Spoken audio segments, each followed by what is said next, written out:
যা খুশি আমি তাই করতে পারবো। তার মানে আমি মনে করতাম যে যা খুশি তাই করার নামই স্বাধীনতা। কিন্তু সত্যি বলতে যা খুশি তাই করাই যদি স্বাধীনতা হয়, তাহলে সব থেকে বেশি স্বাধীন পাগলরা।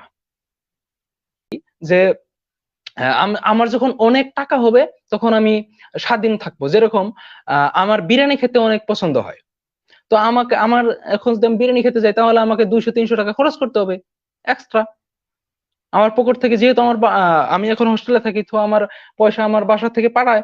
তো তার হিসাব করা পয়সা, যদি আমি সপ্তাহে 2 দিন বিরিয়ানি খেতে যাই তাহলে আমার 600 টাকা শেষ। তো আপনি মনে করলেন যে আমি এটা মনে করলাম যে আমার যখন অনেক টাকা থাকবে, আমি রেগুলার বিরিয়ানি খেতে পারবো, তখন আমি সুখী।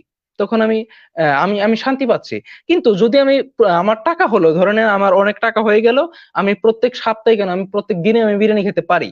কিন্তু এটা কি আমি স্বাধীন? যদি আমি প্রত্যেক দিন আমি বিরিয়ানি খাই তাহলে আমার শরীর শেষ হয়ে যাবে, আমাকে ইমিডিয়েটলি কোনো নার্সিং হোমে ভর্তি করাতে হবে 1 মাসের জন্য।